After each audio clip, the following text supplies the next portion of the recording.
folks, today is September 11th, 2018. This is Roland Martin Unfiltered. Coming up on today's show, more suspicious information on that shooting in Dallas by an off-duty cop. We'll talk to the man organizing the protest to keep the heat on the city as well as the police. 17 years after 9/11, it has been a day of remembrance all across the country. We'll talk to a sister who lost her mother and how that day changed the direction of her life. Also, Hurricane Florence has led to 1 million people being ordered to evacuate the Carolinas. We'll talk with Paul Goodlow, a meteorologist with the Weather Channel, who is on the ground in North Carolina. Also, Democrats still treating black folks like political sharecroppers. A new report shows the lack of black people in top positions in the U.S. House. We'll talk with Spencer Overton for the Joint Center for Political and Economic Studies, who led that report. Also, not wearing any NFL gear like me, you want that Colin Kaepernick jersey, says I'm with Cap? Too bad. They went on sale yesterday, sold out in minutes. And also, Mario Van Peebles has a new movie out that deals with the issue of gun violence in America. It is called Armed. Yours truly plays a smooth-dressing, politically conscious barber. We'll talk with Mario right here. It's a packed show right here on Roland Martin Unfiltered. It's time to bring the funk. Let's go. He's got it. Whatever the biz, he's on it.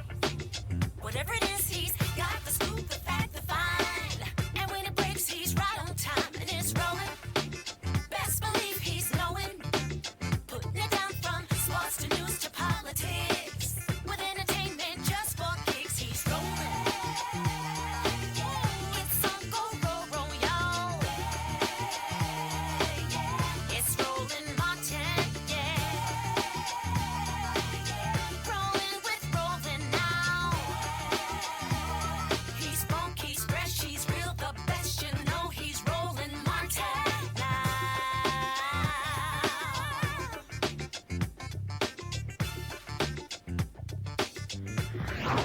Martin. Folks, a major hurricane is on its way to the East Coast. It is called Hurricane Florence, packing winds 130 miles an hour. Some 1 million people already ordered to evacuate the Carolinas. A state of emergency has been declared in numerous states, including Virginia, North Carolina, South Carolina, and others. We're talking about rain that could dump as much as 12 to 18 inches in these areas. Washington, D.C. also could be impacted anywhere from 4 to 8 inches. D.C. Mayor Muriel Bowser has already declared a state of emergency as well. The California Governor, Roy Cooper, calls this a monster, a vicious monster. Let's go right now, folks, to Paul Goodlow. He's a meteorologist with the Weather Channel. He's on the ground in North Carolina. Paul, your assessment of Hurricane Florence and what we are to expect. Hurricane Florence, seriously, off our now up to 100 miles. Okay, so here's the deal. We're actually breaking up with Paul over Skype. So let's do this here. Let's take Paul off of Skype. Let's put him on the phone. I think we have a better connection. I want to come back to Paul in just 1 second. Let's go ahead and get that straight. But folks, let me give you some details of how serious this is.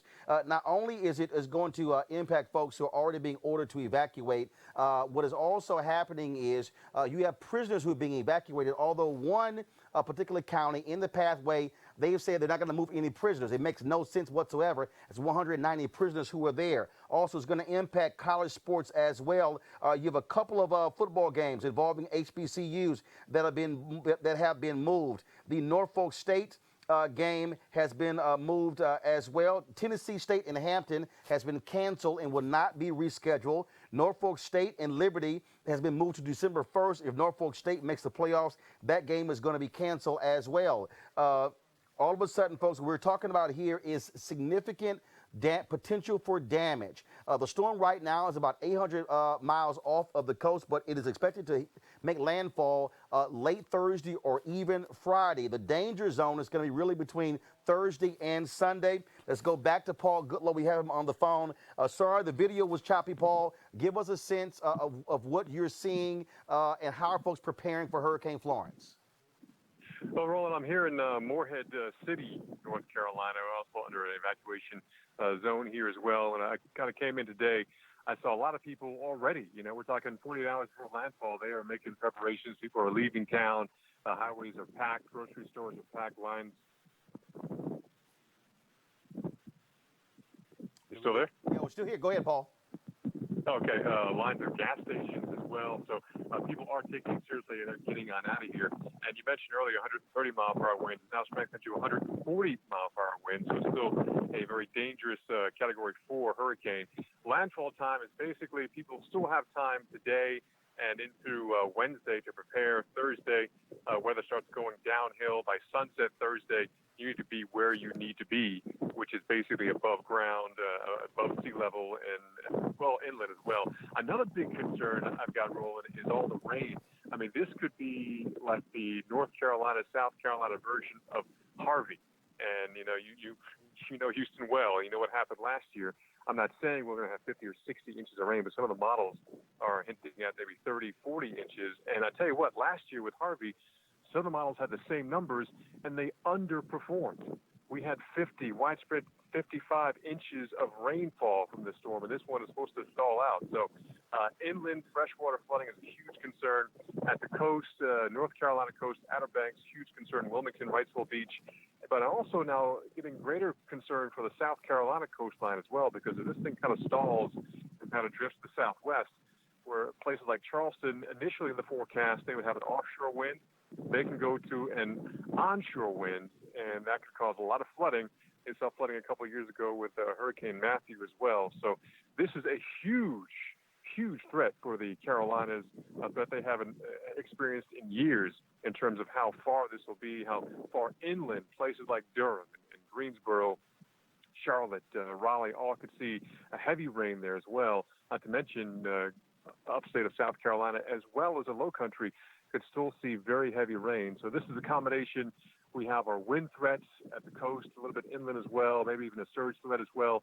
But it's going to be the several days of rain, which could extend as far west as Atlanta, maybe an inch or two. But it's not just going to be in one day. It's going to make landfall sometime midday on Friday, and then not really wind down until the end of the weekend. So we're talking maybe a 2, 3, 4 day rain event in some locations. Paul, also we're seeing that how is this going to impact our folks in Bermuda? Because this is a very large storm. We're talking about obviously how it's going to impact the United States, but the folks in Bermuda are sitting out there in an island. They're going to get battered by this storm. The waves will. I mean, the coast, they'll feel that for sure, the big waves. But they had a disturbance there a couple of days ago, and Bermuda, they get their drinking water from rainwater. So they had some rain showers, which is good for their water supply. But Florence will get huge surf to Bermuda, but in terms of direct impact, they won't have it at all. So they're going to kind of slide by this one as Florence moves to their south. But the southerly or south-facing beaches will get some huge waves on the island, but no direct impact for Bermuda. That's good news there.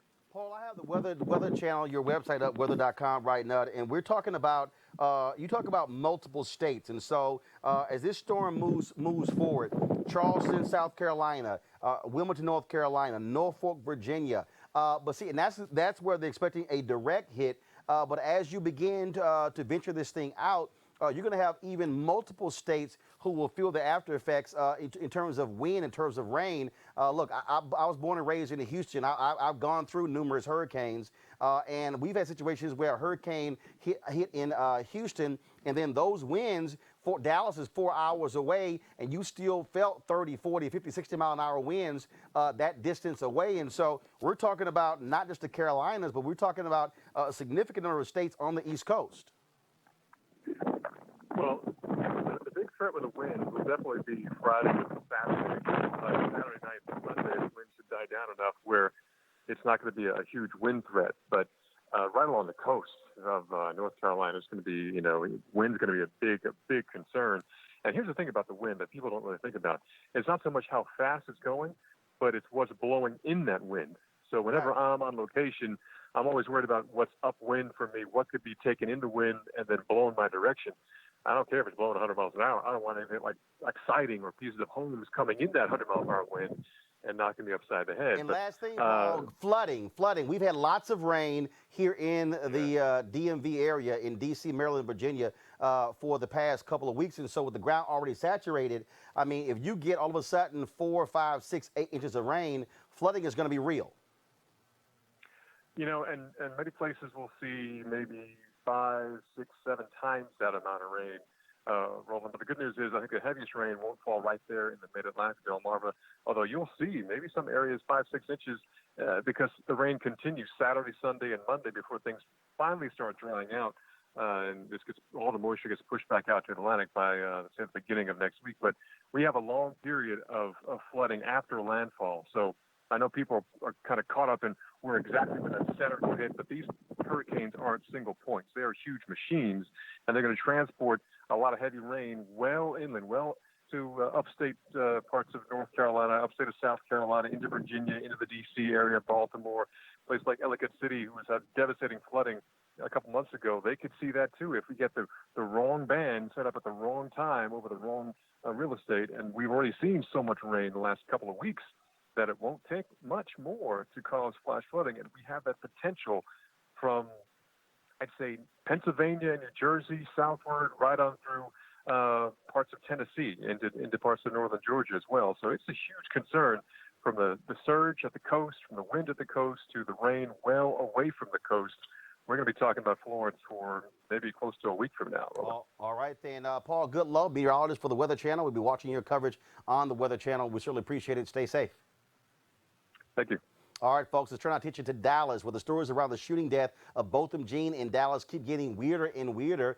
Jean was, of course, home in his own apartment when Dallas police officer Amber Geiger shot him dead. Now, the Texas Rangers, they are conducting the investigation. They released an arrest affidavit that contradicts witness statements. Yesterday, of course, we had Lee Merritt, who the family hired as one of their attorneys, where he talked about those particular witnesses. The affidavit says that Geiger went to the wrong apartment on the wrong floor, thinking it was her own. She tried to open the door, say that the door was ajar, and she pushed it open with her key, issued some verbal commands, and then that's when she shot Jean. Now, again, Lee Merritt said at a news conference that they have two witnesses that have told them they heard knocking on the door in the hallway before the shooting. One witness reported hearing someone say, a woman's voice saying, "Let me in, let me in."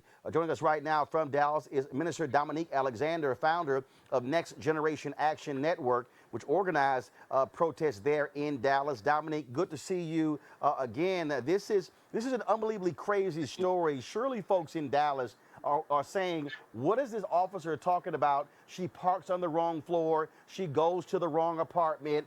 First she says she tried to unlock it with her key, but then the door was ajar. I mean, at what point are we going to actually get a real story here? I think there are major complications with her story from the beginning, from that night. I think that when we first started, we saw that she said that she went into the house, she thought it was her own house, and just the Texas Rangers, since they've been here, I think with their stall tactics, they have tried to find a way in order to cover this up. And the community is really not um, confident in the ability. Um, in what's going on inside Dallas and investigation. Dominic, I got to ask you this here. I'm looking at the Dallas Morning News story where the police chief of Dallas, hear me, go to my iPad, please. The police chief of Dallas orders review after Dallas cop caught on video shooting pepper balls at Botham Jean protest. The chief is saying that it's not quite understanding. She's an African-American woman, who's the chief, not quite understanding why they were used. Quote, "I'm concerned to learn the reports that one of our officers deployed potentially several pepper balls during a demonstration last night." What's going on there? I mean, are these cops, do you believe, trying to protect her as opposed to get to the truth of what happened to Botham Jean? Well, no. Last night we was having a demonstration, and when we turned the corner, there was an officers. There were about 5 officers that deployed a pepper spray, and one of them actually shot it to the ground. And at the there was many people that was out there at that protest. Dr. Freddie D. Haynes, local person leader, Diane Ragsdale, and the pepper spray got in our eyes. The Chief U. Renee Hall was not there. She later found out she was actually traveling to Austin and traveled back when she found out that some type of force was used out there, which almost turned the protest into very where rage, where given, and there was a real big standoff with law enforcement. So our community thanked Chief Renee, apologizing about it, and we met with her office today, ways that we can do it better where that doesn't happen. Tensions rise up in the middle of protests. Gotcha. Well, Dominic, look, we certainly appreciate you joining us, giving this perspective. We'll certainly keep our eyes on this story because, again, it's just shocking to see and hear of these multiple stories she's been given that totally contradict what she said on that particular night and also how she has been treated thus far by this investigation. So we appreciate it. Thanks a lot. Thank you so much. All right, folks. Today is, of course, September 11th, the 17th anniversary of the deadly terror attacks that led to nearly 3,000 people dying and also changed this nation forever. Lots of images and stories from those days. And, of course, African Americans were also killed on that particular day, not only in the tragedy on those airplanes and also in the World Trade Center, but also as first responders. Now, one story we want to tell you about is about Paula Edgar, who lost her mother, Joan Donna Griffith, in the South Tower of the World Trade Center. Now, that event changed the course of her life, and she joins us right now to talk about this day as well as her mother. Paula Edgar, welcome to Roland Martin Unfiltered. Hi, Roland. How are you? It is good to see you, but even unfortunately on this sad day, even though it's been 17 years, for you, what happens as you approach September 11th? Because unlike losing a loved one, and it's just losing that loved one, in many ways, this is having to deal with this with not only 3,000 folks who killed and those families and other people who've been impacted. I mean, you're a part of really an international tragedy. hmm So it varies year by year. I will say that um, when it was it, when it was more recent, it was a lot harder to deal with the approach. But I constantly understanding the impact that has occurred in terms of how we approach the day different. I'm hearing a little bit of feedback. Yeah, so we're having a slight issue with your Skype. So what I want our folks to do is just to tighten it up and then let me know if we're straight in terms of with the Skype. And so if y'all can let me know to make sure that her Skype is fine, I'll continue our conversation. Okay, Yes, yes, yes. so you can hear me now, Paula? I can hear you. Yes, I can Okay. also hear them. Okay, gotcha. And so this is, of course, there were events taking place in Pennsylvania, in New York City, in Washington D.C. as well. For you going back to that day, um, what happened for you? What did you go through? Were you able to talk to your mother that day? Was the last time you actually communicated with her? So I was living in California when 9/11 happened. I was 3,000 miles away from, but my mother and I every single day, and that was in the day when you had to use, 800 numbers to dial to get hold of it, and everything else was long distance. I had 800 numbers. I had access to speak with her every day. And in fact, the day prior to 9/11, on September 10th that year, the very last thing she said to me was, "If you don't love him, don't marry him." And at Wow. that point, yes, at that point, I was engaged to someone who I did not, know, and I was not. So those were the final words of wisdom she was able to give, and I took that 100% to heart. In terms of that, the next day she was gone. Um, your question, if how we approach September 11th, is um, it varies on the year, right? Because I share September 11th with everyone. Right? Right. Our family shares this, and so because of that, I understand that it's not the legacy for my mother, but the legacy of being a victim of a historic event that changed the course of American history. So when you say it changed your life, this will be Mhm. my last question. You know, how did it change the direction of your life? Sure. At the time my mother was killed, I really wasn't sure what I was going to do with my life. After she said to me, "If you don't love him, don't marry him," immediately ended my engagement. And after coming back to New York, I decided that I was going to become an attorney. The families that I work with, or the attorneys that we work with, families grief were instrumental in us being better. They helped us build victims' compensation fund and my mother's will and estate. And from there, I decided that I wanted to be able to help people becoming an attorney. Well, Paula, we certainly are sorry for your loss. It has been 17 years. No one ever gets over losing a loved one, especially their mother or their father. And so we certainly thank you for joining us to honor her memory. Thank you so much for having me today. All right, thanks a bunch. I want to introduce our panel now. Of course, we have Tiffany Lofton, who is the head of the Youth and College Division of the NAACP. Also, Spencer Overton, head of the Joint Center for Political and Economic Studies, and also head of the Urban Conservative Project, Liz Copeland, who joins us via Skype. And so glad to have all of you here.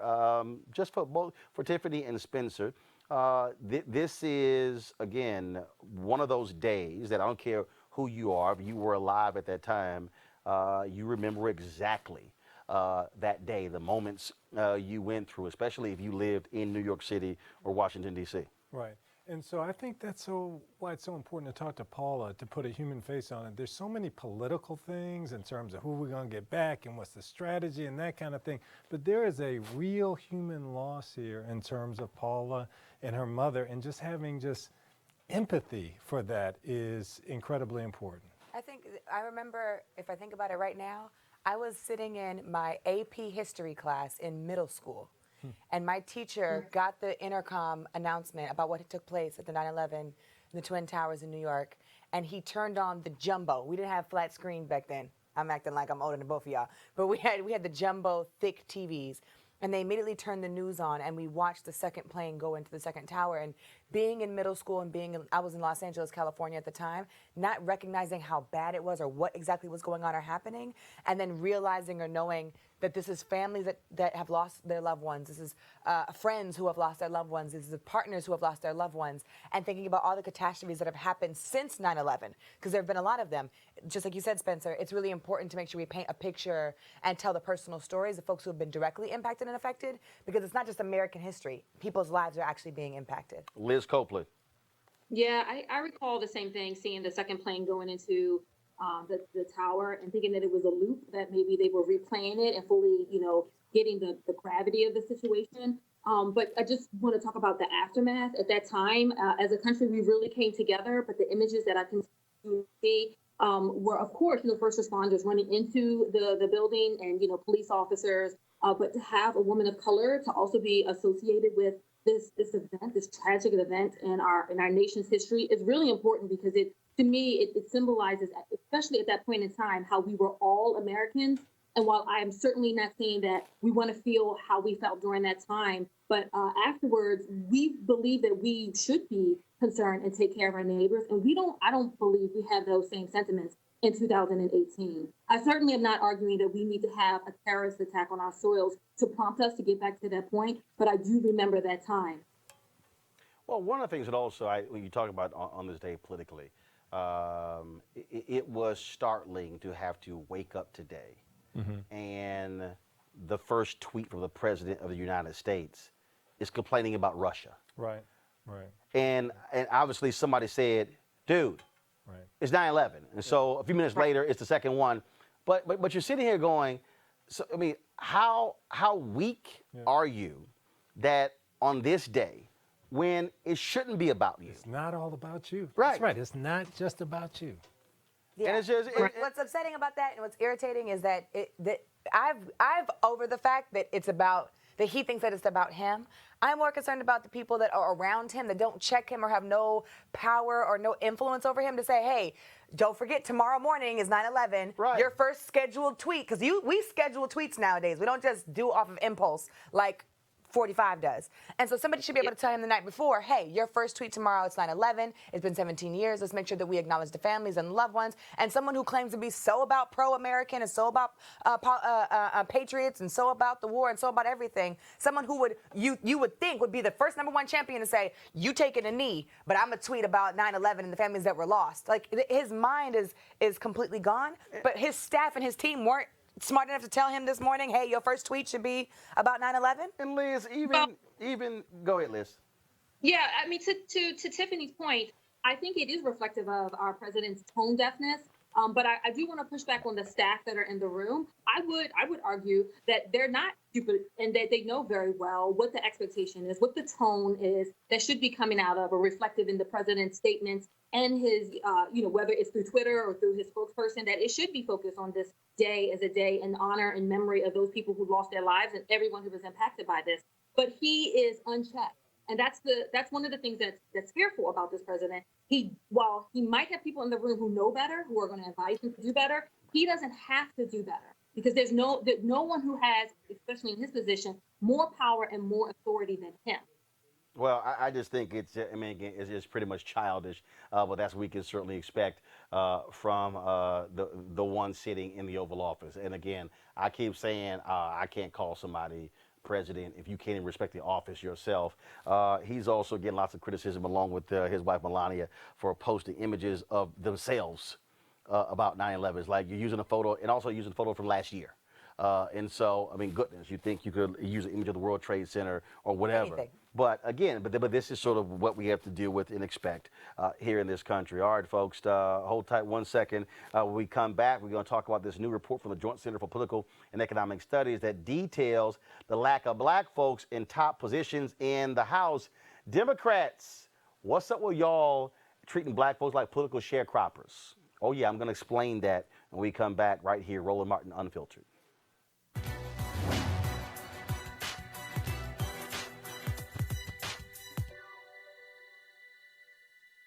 Human dignity is more precious than prestige. Author Claude McKay.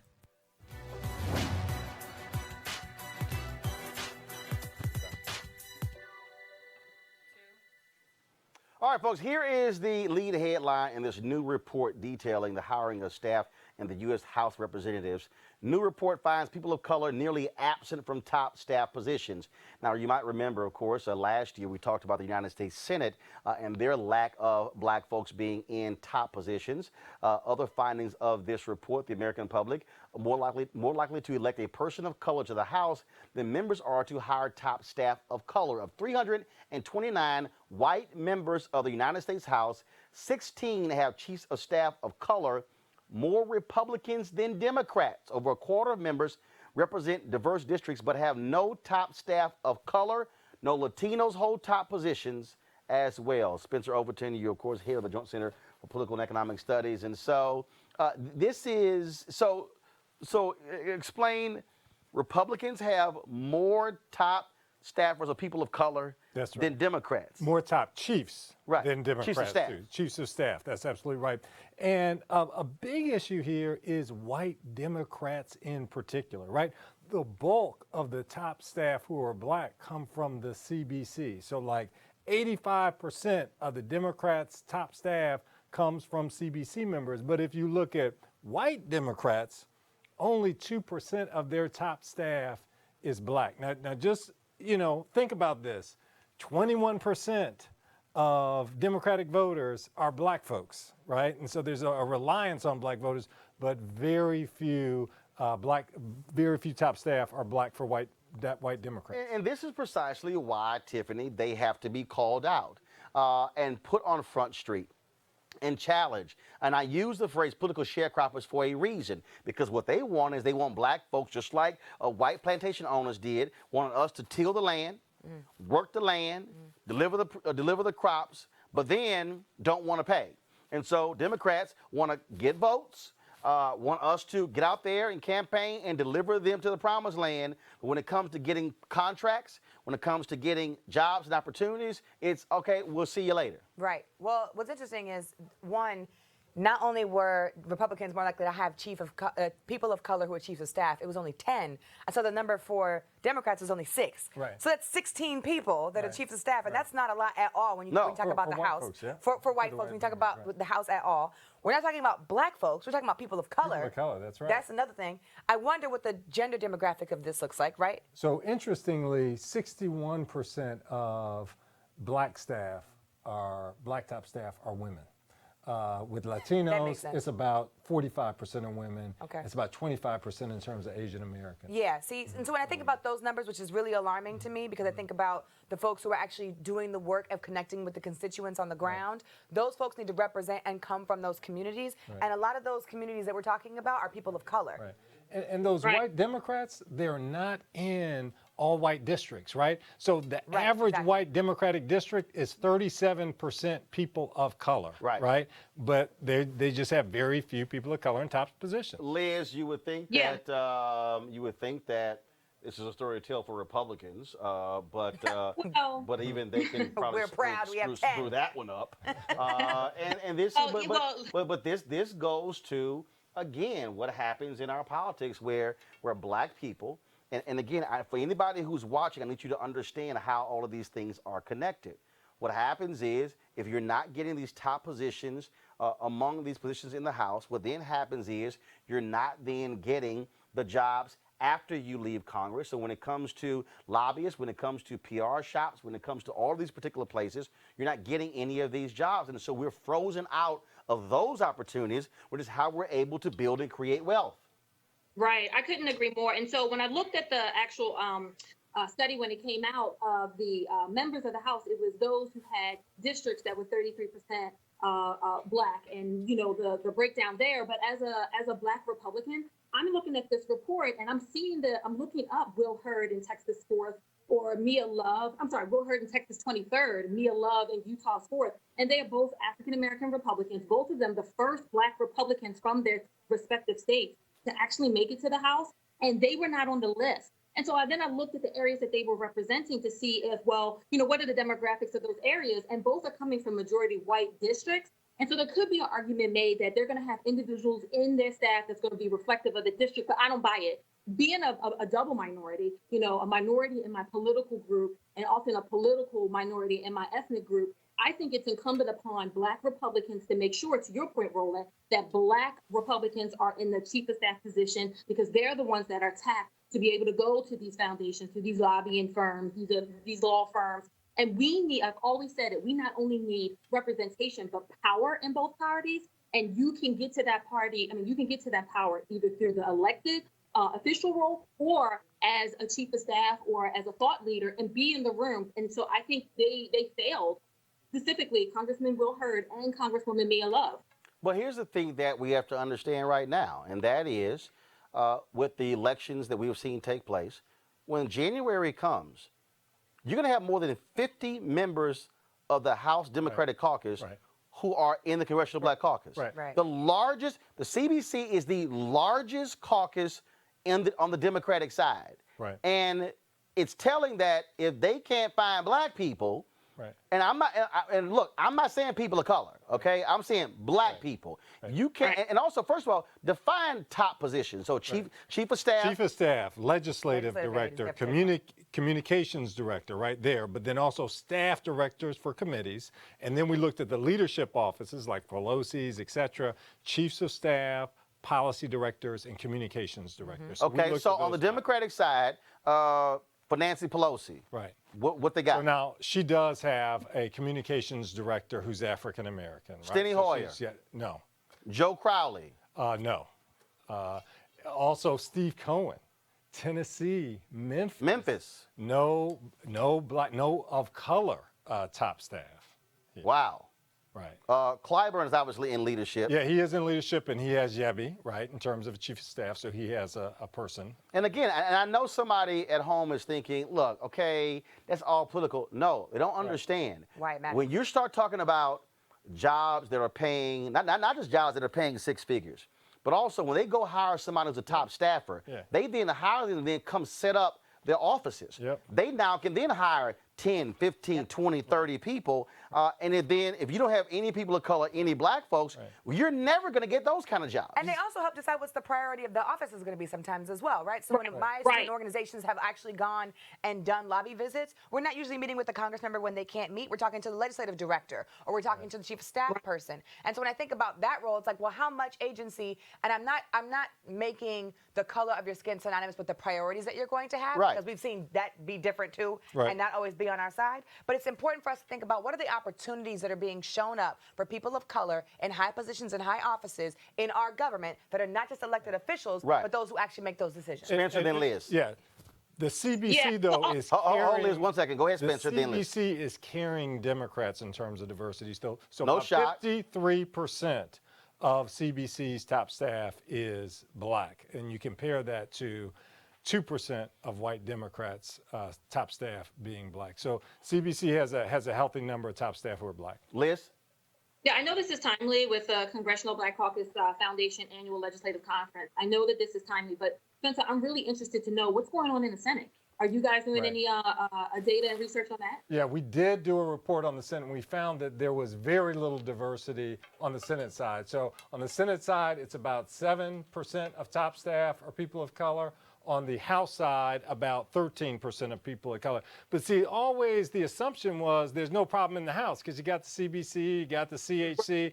But there is a problem when you say that people of color make up almost 40% of the population in this country, but they're only just over 13% of top staff. There is a problem. What's next? So the next piece will be focusing on this fall in terms of November and after November. There will be a lot of openings.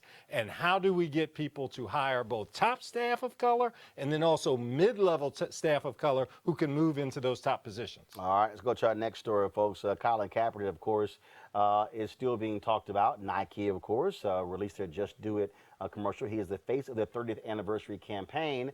Kaepernick, of course, who has not played in the NFL since 2016. Last year, his jersey was still in the top 50 of all jerseys, player jerseys purchased. The folks were buying his San Francisco 49ers number 7 jersey. Well, instead of buying that jersey, Kaepernick actually released his own. It's a black jersey, the number 7. It is called I'm with Cap. You see it right there. It is all stitching. The adult jersey is $175. The junior jersey is $100. He put it up on his site yesterday. Then this happened. Out of stock. They sold out literally within minutes. Now, all the earnings will be sent to his Know Your Rights Camp, a free campaign for youth funded by Kaepernick, intended to raise awareness on self-empowerment and interacting with law enforcement. And so, and in fact, if you on Instagram, T.I. posted under that, he said, Cap, when you get some more, I need 12 dozen. Do the math, y'all. That's 25 grand worth of jerseys. And so I was texting Colin Kaepernick that last night about this. I was like, because I've been asking him for 3 months, like, dude, where's the jersey? Because I'm not wearing Houston Texans gear. Right. And he's like, man, the jerseys are coming. Jerseys are coming. And literally, he sends me the text, he's like, man, they all gone. I was like, bruh. I'm like, bruh, what's up? Like, where the jerseys? Right. You know, but to sell out is real good. And also, just so y'all know, so get a shot of this. And so this here, of course, is an art piece. Just so y'all know where we stand here, and see if you can get a shot of that.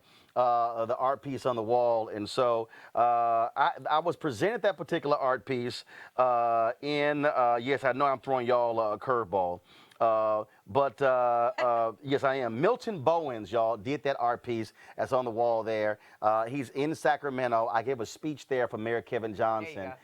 And this was a piece that he actually did just for me. And as you can see, he has, of course, John Carlos and Tommy Smith, Muhammad Ali, their images, and, of course, Colin Kaepernick as well. And so we have that hanging here in the office.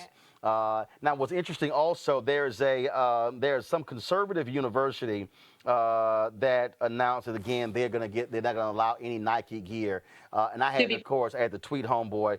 Liz, go ahead. It's amazing to me. You got the mayor in Louisiana, and I got to pull up again this guy who's a conservative president of this university, saying, "Oh, we're not going to have Nike gear because how they're disrespecting the troops." I guess he never heard of #Veterans for Kaepernick. Right. I think look, the conservative university, the mayor sending out a memo to his Rexham Park or something along that saying that we are not to buy any Nike paraphernalia. It's just, at this point, I think it doesn't bode well for conservatives who, present themselves as being constitutionalists and defenders of your First Amendment right. opposed to Colin Kaepernick exercising his First Amendment right and saying what he feels and being passionate about that. At this point, I think we really need to move beyond the conversation and this whole up or down about whether he was disrespecting the flag or disrespecting, the armed forces, and kind of really move beyond, how we can resolve the issues that he was bringing attention to, which is police brutality. And I know, we're supposed to be talking about. But they don't want to do that, Liz. They don't want to have that conversation because what they want, because they don't even want to own up to the fact that every time a police officer who has beaten somebody, who has brutalized somebody, there's an American flag that's on their uniform. They don't even want to own up to that. It's on their uniform, and they're doing it under the color of the law. Right. I mean, look, there's no defense there for the hypocrisy that you can see.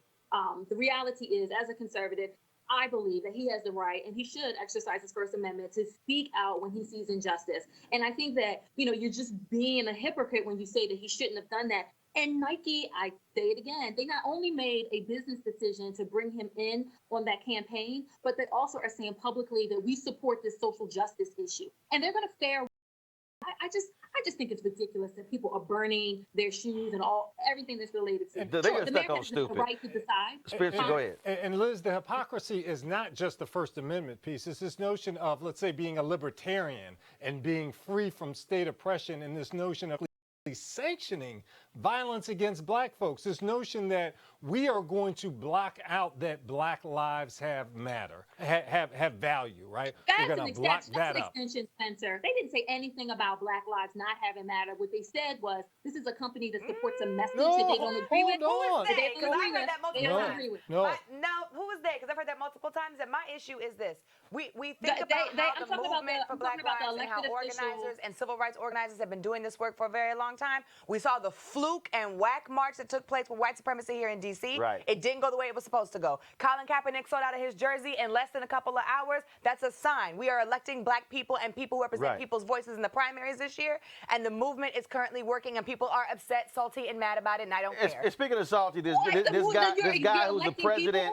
This guy who's the president of Truett McConnell University, again, it's conservative university, Emir Caner. He goes, so his university, we're no longer going to be wearing any Nike gear. America has sacrificially given my family the freedoms we enjoy today. My wife, who was raised under the oppression of socialistic communism, became a citizen 5 years ago, joyfully pledging allegiance to these United States and her flag. Then for Nike to then hire Colin Kaepernick, a person known for wearing pigs on his socks, mocking law enforcement, kneeling against our flag, and mocking our troops is reprehensible to my family and to the Truett McConnell family. But I've never seen Emir Caner say anything about police brutality. And that's the issue. I've never seen him join a Jim Wallace or Father Michael Flager or other white ministers standing up for folks who have been beaten. They call themselves pro-life, but they say nothing when somebody's life is being taken who was shot unarmed by a cop. So I'm like, I don't want to hear they BS. Yeah, there is no acknowledgement in that statement that you just read about black life. Right. I mean, of course, because they're not going to say that. Yeah. So, Liz, your final comment on this topic. I just restate that they have the constitutional right to be as ignorant as they choose to be and to have actions that are just, I think, stupid related to burning Nike equipment. And we should continue to respect and honor Colin Kaepernick's decision to exercise his rights to speak out on injustice. All right, folks. We're going to go to a break right now. When we come back, we're going to talk about with Deborah Owens, America's wealth coach, Kevin Garnett. How in the hell did you lose $77 million? You ain't know what your money people were doing?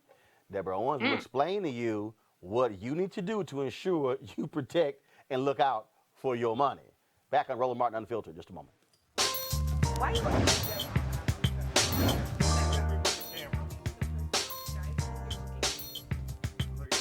All right, folks, our HBCU Giving Day University is Florida A&M University. They're in Tallahassee, of course, the home of Andrew Gillow, of course, who is... and Mechanical University, October 3rd, 1887. What?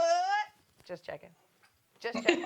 Are you done? Yeah, that was it. Okay, Rick, if you want to support Florida A&M with all that, hope you send a damn check with all of that. If you want to support Florida A&M, go to famu.edu to support Florida A&M. They are HBCU Giving Day School of the Day. All right, folks. Hall of Fame basketball player Kevin Garnett is suing an accountant and his firm, saying that they helped a financial manager steal $77 million from him.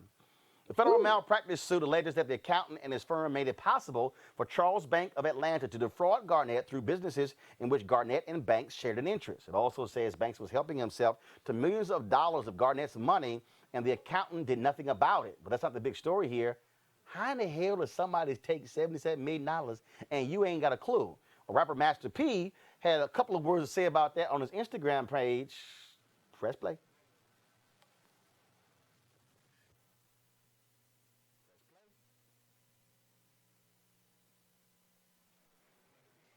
All right, y'all. So good. The computer froze there. We'll try to get it straight. Master P basically said, "How you not know what you were doing?" He said, "You supposed to have accountants to look after the accountant to look after the accountant." He said, like Biggie said, lawyers looking after lawyers after lawyers. Joining us right now is America's Wealth Coach, Deborah Owens. And so, Deborah, now, there are people out there who like, look, I ain't got $77 million. But there are people who literally entrust their retirement or their investments to a money manager and not really paying attention to what's going on, saying they're the expert.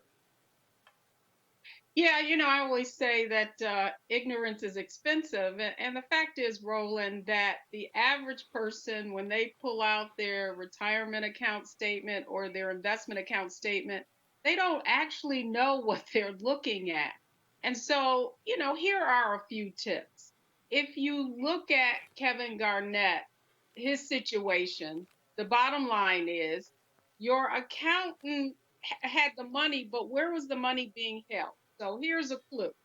You want to make sure that if you have an advisor of any kind handling your investments, that those funds are held in an investment account and that you can actually check it on your own by calling the investment company. And typically, it is also insured if it's in an investment account by the Securities and Investor Protection Corp, which insures your account. Certainly not up to $77 million, but it is insured to a certain point. So the key here, like if you look at even Madoff, how he was able to kind of swindle all those investors, it was because they were making phony statements. And so again, make sure that your statements are held at an investment company and that you can check those balances without having to go to your advisor. And when we say check again, don't just say, "Oh, you gave me a sheet of paper." No, no, no, no, no, no. I want to be able to go look myself at my stuff, and I want to be able to check it at any time without having to get your permission to know how much money I got in my account.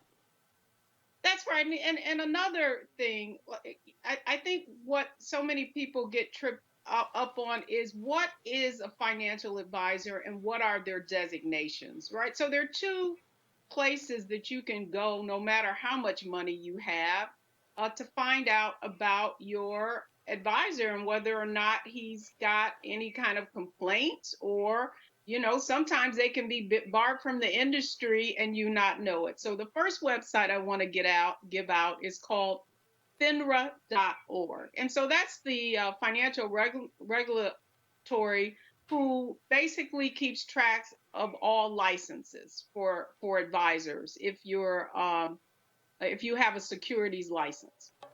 The second, and you can go to right on their website, it says broker check, and you can literally just put somebody's name in there. You can put my name in there and you'll know exactly how many investment companies I was with and how many I was with, right?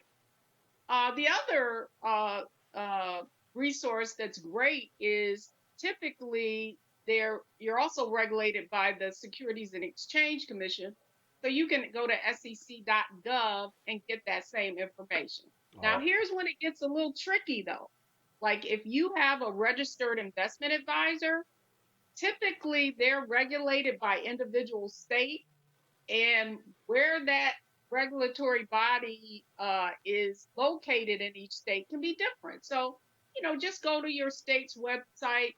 Sometimes it can be whatever the organization that handles consumer protection, or it's the state's attorney's office if you want to find out about an advisor. But here's the bottom line, Roland, is the best way to find a financial advisor is to get referrals from other people, and that advisor should have some kind of track record and be able to show you how they've helped other individuals. Yep.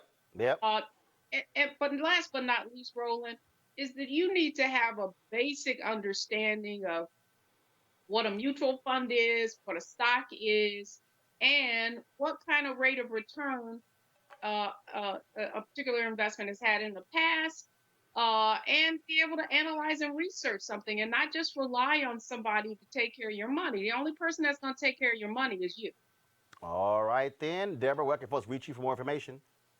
Well, they can go to my website, deborahowens.com. And I want to invite people. I've got a free workshop.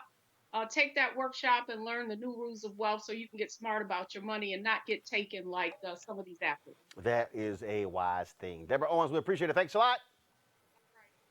All right, folks, y'all. Friday, a new movie is going to be opening. Mario Van Peebles is the director. It is called Armed. And here is the trailer of the movie. When we come back, we're going to talk to Mario Van Peebles.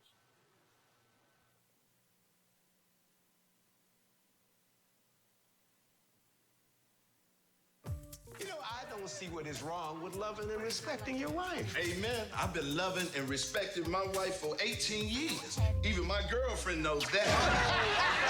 Turn the TV up. There's been another mass shooting today. I take a lot of heat where I say guns, you gotta have them. This sort of thing just seems to be happening with more and more frequency.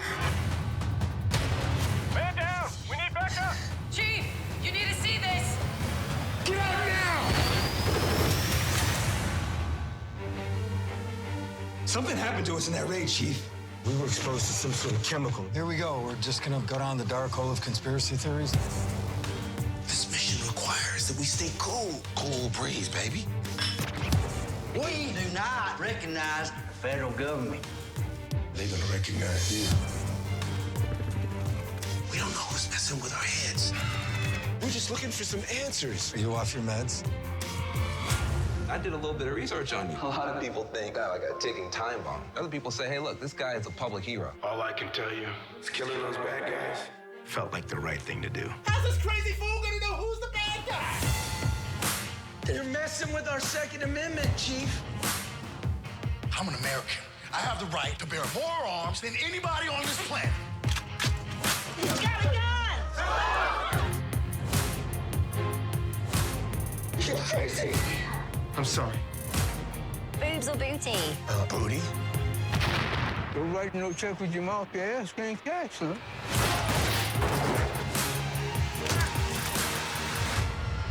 Oh my God, you have to see this. Uncle Jason is trending. That's coming to you from Mr. Jason Pratt. That's my custom tailored suit. According to him, he's one of the good guys. All right, y'all. Joining us right now is the director, Mario Van Peebles. Mario, what's happening? All right, we got Mario. Can y'all hear? Mario, can you hear me? All right, Mario, go ahead and talk, Mario. Let's see if we can get Mario. All right, so we dropped right there, and so we'll have Mario up in just 1 second. So we're redialing him as we speak. So first of all, we shot this a couple of years ago, y'all. And so let me tell you what happened. So Mario calls me. He's like, man, I got this movie role for you. And he says, I want you to play this politically conscious barber. So you're the one who everybody's going to be asking questions to, you know, whenever they defer to in the barber shop. I said, look, I just got one stipulation. He's like, what? I said, I got to wear an ascot and cufflinks. What? I said, I got to be clean. I said, I can't be a T-shirt wearing barber. And so I can't do it. And so I think we got Mario here. Mario, you there? Here's an ascot when they're Mario Van Peebles, are you man, there? Can you see me? Now I see you and hear you. What's up, man? I'm good, brother. I can't see you, but I know you're looking good. So you're in the state of Washington right now. You were in Newark over the weekend, where Armed took home a big honor. Yeah, man. Armed. You know, over the weekend, what happened was Armed played at the Newark Film Festival, and it was fun because it was real folks seeing it, Roland. It's not the little 1%, you know, film festival crowd. These were real people. They went in there, and they loved it, man. We had an overflow theater, so I think the theater was sitting 400, and then they had to put folks in another theater, but they loved it. and they really enjoyed your character. You know, the barber you play speaks some very poignant truth to power, just as you do in real life. And there's a couple scenes which I don't want to blow for the audience, man, but they really like the way you sum things up in your typical row fashion, man. So it was live, and consequently we won the audience award. So Armed won the audience award, and it's always nice when your own folks recognize you. You know, you're not looking for people that don't look like you to recognize you, but when your own people get it and go, that's making America think. And Roland, what I was interested in was it wasn't just the gun issues and you know that whole thing that Armed deals with, but it was also folks coming forward and saying we never see a brother that played heroically that is also battling a little bit of a mental illness too. So that was new for me to get that kind of response. And for folks who don't know, in terms of how these things are done, how many days did it take you to shoot this movie? I mean, you were pulling from here and here, and I was telling Spencer and Tiffany and Liz when we were trying to get you back on, where literally you hit me up. He's like, man, I got this role for you, and he was like, look, I ain't got much money, and I was like, and I was in between. I swear I was coming, off of Essence. And then I was shooting the movie Downsizing, and I was like, Mario, I got 1 day. And so literally flew in, and so we're sitting there shooting, Tiffany, we're sitting there shooting the movie, and, they taking, this show live, okay? So when we go. We ain't got it.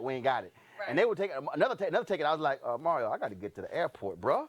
And I'm looking at my watch. He's like, Roland, I'm going to get you to the airport. Don't worry about it. And I was like, Mario, I've got to get to this airport because I got a speech to give, and that's a check, Mario. Yeah. No, Did I you know, make the flight, brother. No, I know. Here's the thing, man. We go to the studios and we go to the system to because we got to make our money and we got to make our paper. Right. But and I've always said there's movies that I want to make. I wanted to make Roots. I wanted to make the movies I've made for the studios: New Jack City, Posse, USS Indianapolis, all those. Passionate about them. But every now and then there's a film you are compelled to make, and you go, there's too many of us dying with these gun issues. And there's too many things happening in the world to not try to wake America up a little bit, entertain them, but wake them up at the same time. And when you come across a movie like that, just the way my dad did Sweetback, it's about calling your friends, your family, people with political consciousness. So we had people on all sides of the issue. So we had Republicans, we had Democrats, we had some folks who still undecided. They don't know what and that's cool. They're purple or whatever. But it was not, they say Hollywood's not just black or white, it's green, it's the color of money. But people like you came out to tell a truth. And it's landing. People, when they see Armed and it opens, you can buy tickets now because it opens Friday. When they see Armed, they're getting it. It makes a difference. When you see a film that it's made and it's not watered down, man, it's like you can give a thirsty man dying of thirst dirty water and he'll drink it. But when he gets clean water, he'll know the difference. And I think here, what I try to do is, whether you like New Jack or not, you'll remember it. Whether you like my film Badass or not, you'll remember it, and you'll remember the people in it. And Roland, trust me on this, whether you like Armed or not, or agree with it or not, you will remember it. People come out of this movie going, oh, hell, this was intense. And it is a crazy flick, brother. And you did your thing, man. Thank you for that. You called lots of people: Earthquake, Paul Rodriguez, Columbus Short, Laz Alonso, Roxy Diaz. But you put a call out to a whole bunch of us and say, "Hey, come on, I need y'all." And so let me tell you also what's happening. So we're sitting here and we're on Mario because Mario also used his house to shoot the movie. So we're on his couch and we're going over lines. I'm like, I got mine. Now, I was going to ad-lib too. So, I was not going to, I don't just read from the script. And so Paul Rodriguez kept blowing his line. And so we're in the barbershop. Now, so we said, I'm like, Paul, your line is this, Paul. And it was like. Remember that? Paul, I was like, what are you doing? He kept blowing his line. And I was like, bro, I know your line. Come on, man. I got to go catch this plane. I know, that was a trip. But what also was beautiful? You have that situation, but then you also have the chemistry that you and DC Young Fly, struck up where it wasn't in the script anywhere where you were his uncle and he was the nephew. Right. And y'all struck up this thing and you're like, hey, leave my nephew alone, man. And it was beautiful. It really works because it feels like family. Oh, yeah. And that's what I dig is that there's certain folks that it's almost like you meet him in this lifetime, but you've known him before. And you've been like that other brother or that uncle to me where I'll be like, yo, man, we can do this. You can call me and I can call you. Yep. And the thing is, when you see Armed, it looks good. Oh, it's yeah. not, man, this movie looks big. So that's the other thing is you got to know how to make a movie and put it all on the screen, from you to Dionne Warwick to people I didn't know, like Bill Fichtner. I didn't know Bill. Bill read the script, got to page 54 and said, oh, I got it. Right. This movie. Because what Bill knew when he read it, he knew that it was based on real stories. Right. Like that whole story about Chris Donner, the brother, the cop that they did wrong. And he went after the police department, the LAPD. And then they wound up in the shootout up in Big Bear. That affected the ending of Armed. Yep. That whole thing with Charles Ramsey, where he discovered the little white girl locked in that house, and then they did a whole YouTube video on Charles Ramsey saying he had ribs with this dude. You remember that? That affected our movie. So the movie has a lot of real stories in it, and the NRA is always saying nothing stops a bad guy with a gun like a good guy with a gun. Well, as you know, in Armed, I play a good guy with way too many guns, and he's on the no-fly list. So, folks, and when you say at the end of the movie, like they say, well, because my character's on, says, I just had to stop those bad guys. It felt like the wrong thing to do, and you say, how the hell is this character beating me? Look at my shirt, right? Right. How's this fool gonna know who the hell's the bad guy? Right. And that's why I say Armed, and underneath you see the line. Underneath it says, what can go wrong? Right. Well, here's the deal, folks. The movie opens Friday, September 14th, in select cities. And so we have it up New York, Chicago, Cleveland, Ohio, Detroit, Michigan, Houston, Texas, Miami, Fort Lauderdale, Hamilton, New Jersey, Dallas, Fort Worth, Texas, Atlanta, Georgia, LA, Los Angeles. Also, it's going to be available digital. So iTunes, all the places where you can also download movies. It's going to be on Friday. I'm going to post this. iTunes. So I'm going to post this on all social media accounts so you know exactly where it's playing. We want y'all to go see it. We want y'all to check it out. Pack the movie theaters. You're really going to love some of the great people who are in it. And so, all right, folks, Mario Van Peebles' brother, keep making it happen. Hey, listen, Roland, tell them to follow me on Instagram for all the news. Mario Van Peebles on Instagram. And all they got to do if they want information on Armed is look up armedmovie.com. Armedmovie.com. I don't have to. If you they just told take them. a cool post next to the picture and I like it, I'll repost it on my Instagram. See, you just told them. I ain't got you. All right. Mario, I appreciate it, brother. Thanks so much. All right, brother. Thank you for talking to me. All right, I got your T-shirt, by the way, when you come through. All I right. got your shirt.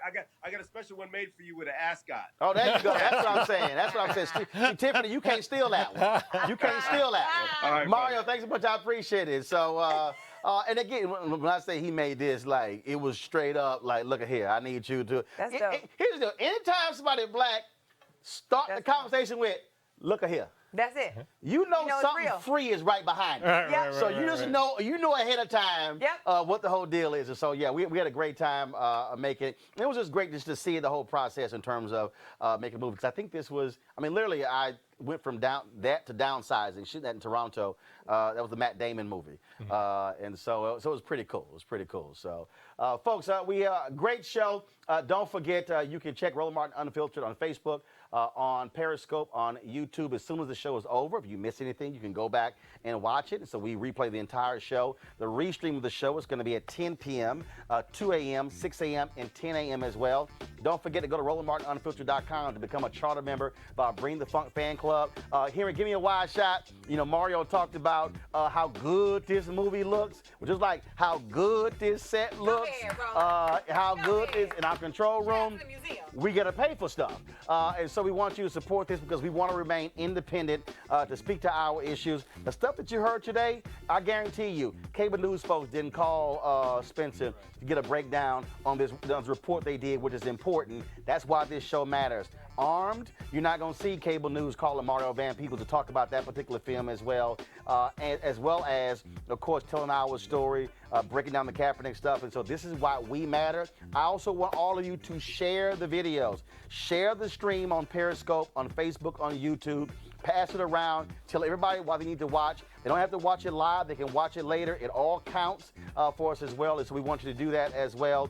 And again, go to RolandMartinUnfiltered.com to join our Bring the Funk fan club. We want 20,000 people by the end of the year. We don't want to wait a year, though, to give at least $50 for the year to support what we're doing, because this is about us telling our story and our narrative. Tomorrow, Congressional Black Caucus Foundation, ALC, begins. If they don't call it off because of the impending hurricane, we'll see what happens. And so we're going to be going live tomorrow and Thursday as well. We got some great stuff lined up for you. I got to go. Y'all have an absolutely fabulous day. Holla!